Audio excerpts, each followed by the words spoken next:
성경을 보면 참 이해 안 되는 부분이 많이 있습니다.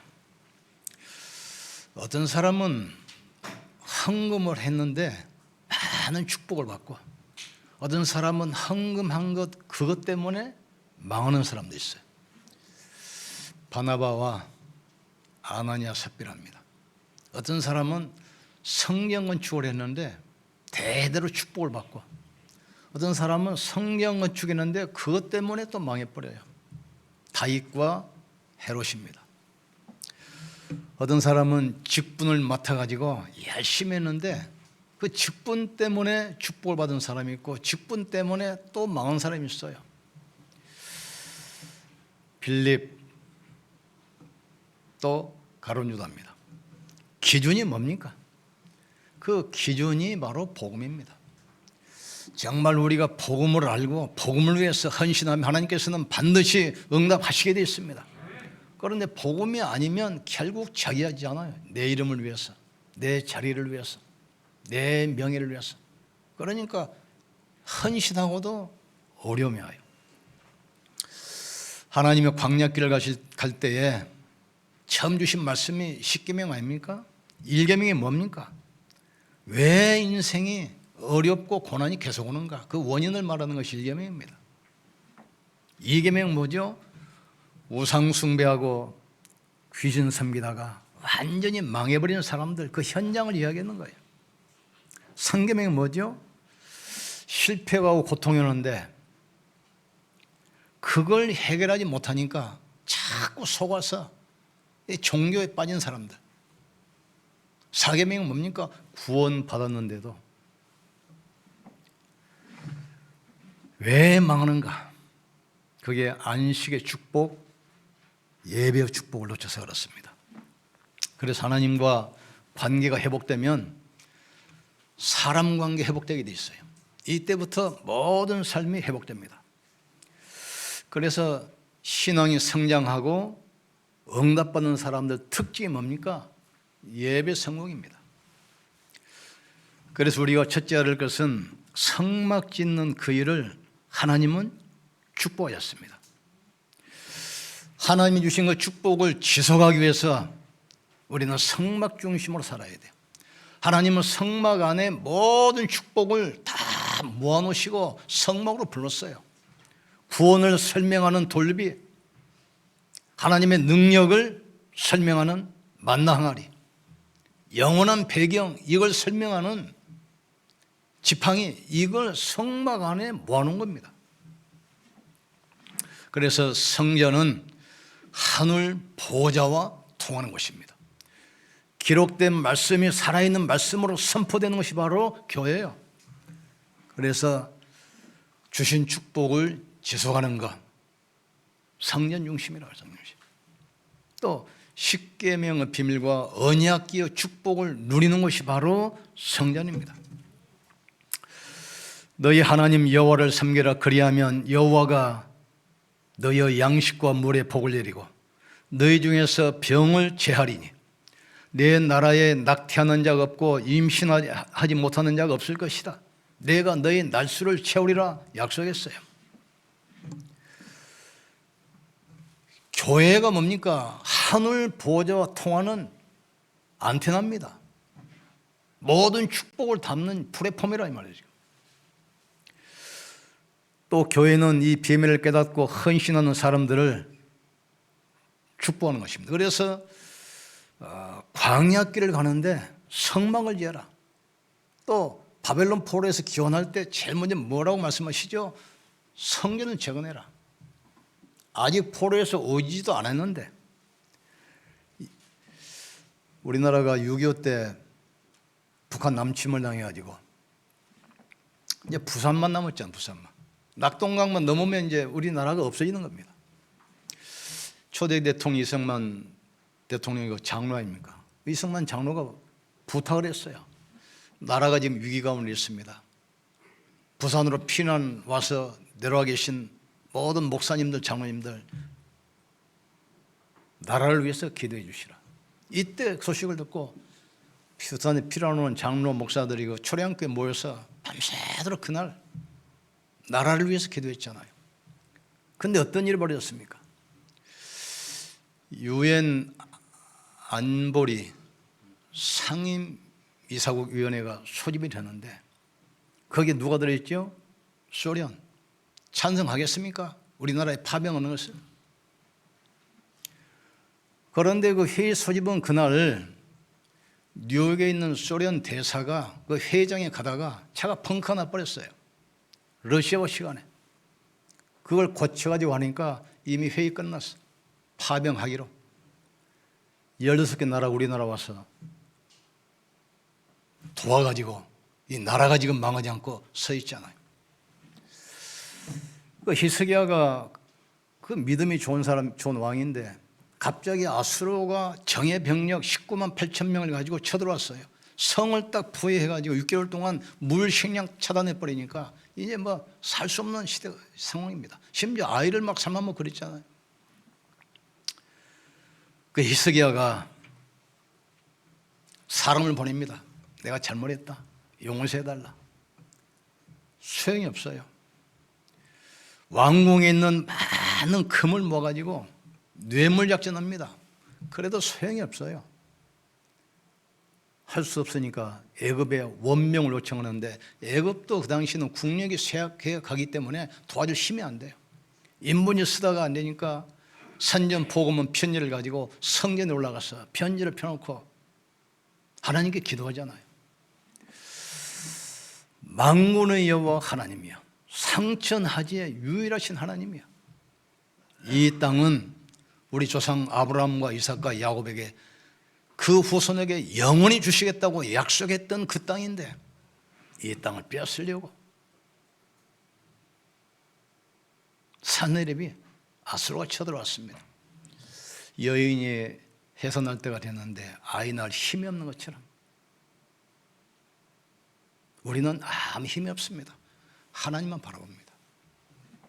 그때 하나님께 말합니까? 내가 네 기도를 들었고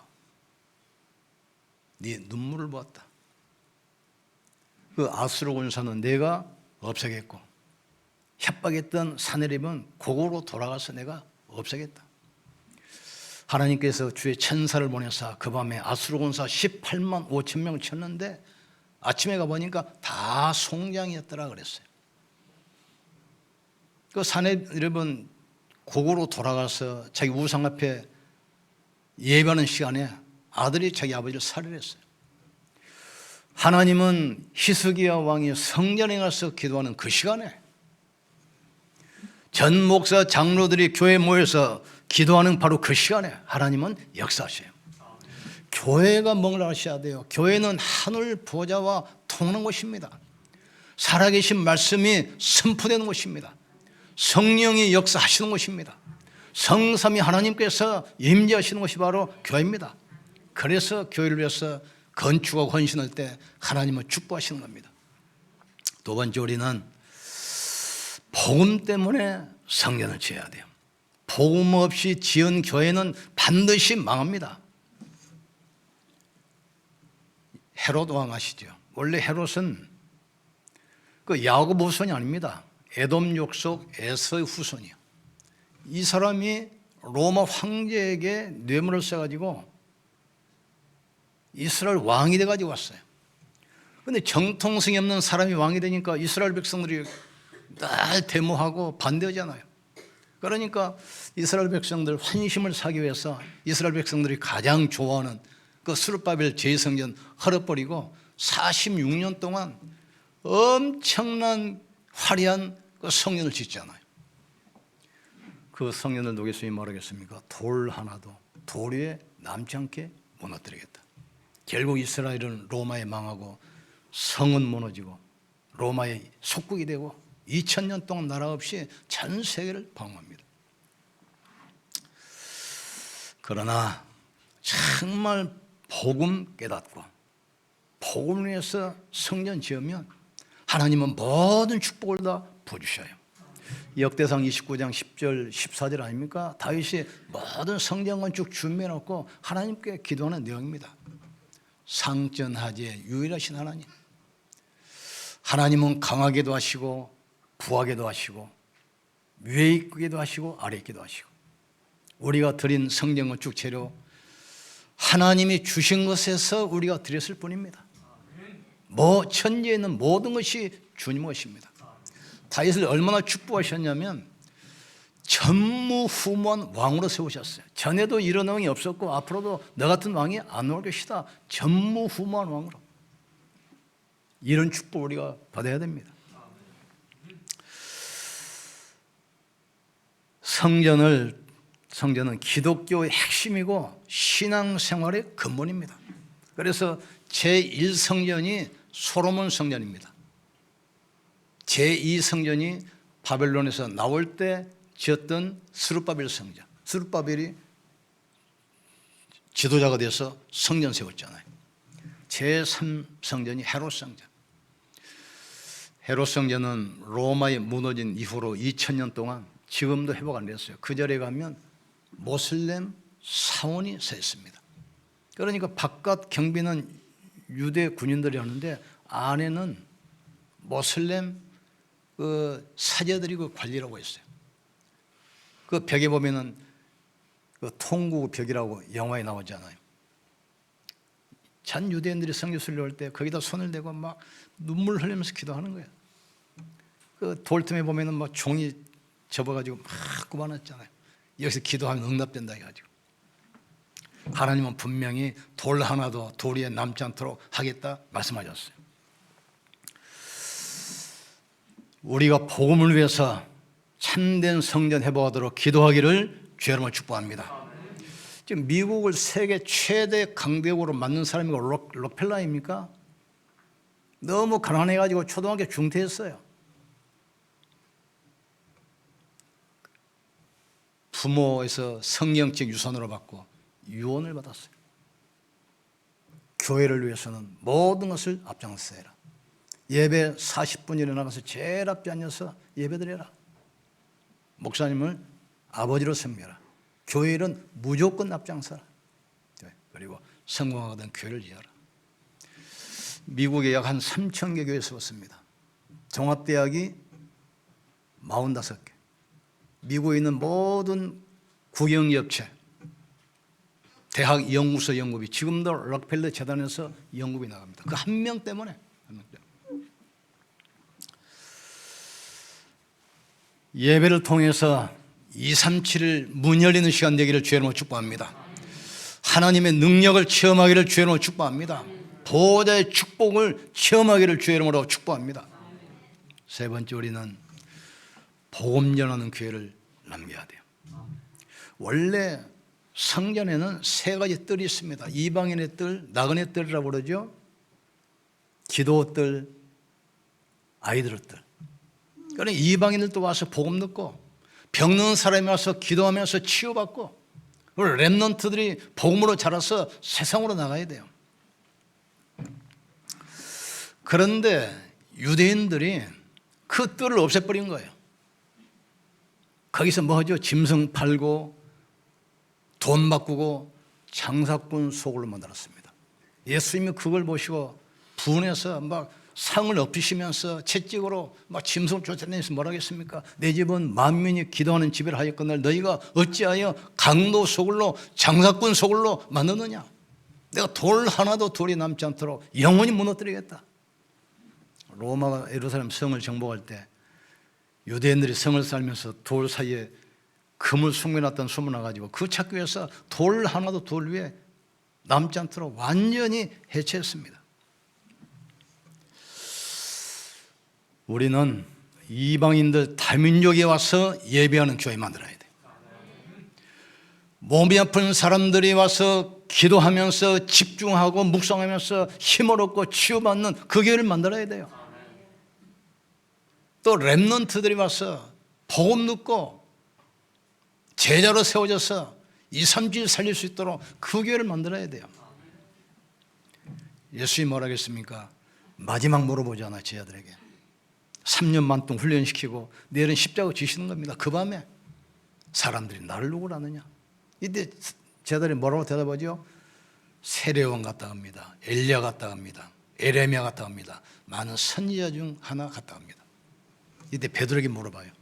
너는 나를 누구라 하느냐? 이때 뭐라고 고백합니까? 주는 그리스도시요 살아계신 하나님의 아들이십니다. 예수님은 그리스도입니다. 사단의 권세를 깨뜨리신 만왕의 왕입니다. 모든 죄의 권세를 십자가에 영원히 못 박으신 참 제사장, 지역 권세를 무너뜨리고 운명과 사십팔자에서 우리를 해방시키신 참 선지자. 우리는 언제든 이야기할 때 세 가지 이야기잖아요. 근데 듣는 사람들은 한 가지밖에 안 들려. 이 목사 뭐 이단이라고 소문났다고 그러네. 인터넷에 올랐대. 왜냐? 사단 이야기 많이 한다고, 그리스도 이야기 많이 한다고. 성경은 그 이야기입니다. 우리는 성경에서 말하면 말해야 되고 성경에서 멈추면 멈춰야 돼요. 누가 뭐래도 예수는 그리스도입니다. 그분이 부활하셔서 지금도 성령으로 역사하십니다. 이야기해야 돼요. 그걸 무서워서 그리스도 이야기 안 합니까? 초대교회 보세요. 순교하면서도 그 했잖아요. 너희가 십자가에 못 박혀 죽인 예수가 바로 그리스도다. 그 증거로 부활하셨다. 우리는 이 사실에 대하여 목격자요 증인이다. 사람 말 듣는 것과 하나님 말씀 듣는 것 어느 것이 나은가 생각해 보라. 천하 인간에게 구원받을 만한 다른 이름을 주신 적이 없지 않냐. 나는 길이요 진리요 생명이니 나로 말미암지 않고는 아버지께로 올 자가 없느니라. 그리스도 예수 안에 모든 지식, 모든 부하가 숨겨 있느니라. 복음은 말로 만난 것이 아니라 능력과 성령과 확신으로 된 것이니라. 우리는 플랫폼 만들어야 돼요. 이제는 어린이들이 올 수 있는 지역 아동센터도 만들고 어린이집도 만들고 유치원도 만들고 대안학교 만들어야 돼요. 지금 찾아가는 그런 시대 아닙니다. 오장을 만들면 오잖아요. 왜 성전을 지으라고 그랬습니까? 우리가 사람 만나려면 장소를 정하고 시간을 정해야 되잖아요. 그래야 만나지. 장소도 안 정하고 시간도 안 정하면 어떻게 만나겠습니까? 약속에서 만나려면 장소와 시간을 정해야 돼요. 그 하나님 만나는 그 장소가 성전 아닙니까? 그 시간이 바로 예배 시간입니다. 예배 시간에 성삼위 하나님께서 역사하는 그 시간이다 이 말이죠. 그래서 하나님께서 광야길을 가는데 성전을 지어라, 성막을 지어라. 이게 이제 가나안 땅 가서 정착할 때는 성전이 됐어요. 예수님이 십자가에서 돌아가시고 부활하신 후에는 교회가 됐어요. 성막, 성전, 교회 같은 얘기입니다. 백성들이 바벨론 포로에서 귀환했는데 우선 집을 먼저 지어야 되고 학교도 지어야 되고 짐승 우리도 지어야 되고 성전 짓는 것을 잊어먹어 버렸어요. 이게 하나님 말씀이잖아요. 성전은 지금 없애는데 집 먼저 짓는 것이 왜 타당하냐? 그래 깜짝 놀래가지고 주춧돌을 놓기 시작하니까 오늘부터 내가 너에게 복을 내리라 말씀했어요. 우리는 인생 작품 남기고 가야 됩니다. 후대 발판 세워놓고 가야 됩니다. 우리 후대들이 우리처럼 방황하게 만들어서는 절대 안 됩니다. 세상 흑암 문화를 바꿔야 돼요. 우상 종교를 바꿔야 돼요. 지금 많은 종교 3단체 보세요. 어마어마 신전 지어놓고 그 명상운동을 가지고 접신운동하면서 전 세계를 흑암에 몰아넣고 하잖아요. 우리는 명상이 아닙니다. 묵상입니다. 하나님께 집중하는 겁니다. 명상은 뭐죠? 귀신에게 집중하고 자기에게 집중하는 거예요. 묵상은 뭐죠? 말씀에 하나님께 집중하는 시간이라 이 말이에요. 우리는 2, 3주 살려야 되고 병든 세상을 치유해야 되고 우리 후대를 렘넌트 서밋으로 만들어야 돼요. 기독교는 종교가 아닙니다. 복음은 율법이 아닙니다. 사람을 살리는 것입니다. 사람을 치유하는 것입니다. 사람을 회복하는 겁니다. 이것 때문에 성전이 필요하고 그 성전에 모든 축복을 모아놓으셨어요. 내가 이곳에서 기도할 때 내가 응답한다겠어요. 내 눈이 이곳을 향하겠고 내 귀가 이곳에 향하겠다겠어요. 우리는 오늘부터 이제 후대를 위한 발판, 성령 건축을 놓고 기도합시다. 그리고 우리 건축위원장 오장훈은 이야기했어요. 그 말로만 하지 말고 실제로 설계를 한번 보라. 설계. 그 사무실과 교회 걸어놓고 보면서 한번 기도하자. 하나님이 어떻게 하시는가 우리 한번 보자는 거예요. 새로운 응답 축복 시작되기를 주의 이름으로 축복합니다. 같이 한번 기도합시다. 오늘도 성찬 예배입니다. 하나님, 십자가에서 피 흘리시고 죽으시고 부활하신 성찬 이 시간에 성령께서 함께하사 우리 약한 부분이 치유되게 하시고 새 힘을 주셔서 성령 건축에 도전하게 하시고 문화를 바꾸는 축복의 자리에 있게 하여 주시옵소서. 우리 후대를 위하여 발판을 세우게 하시고 기념비를 남기게 주님이 축복해 주시옵소서. 우리 같이 한번 기도합시다.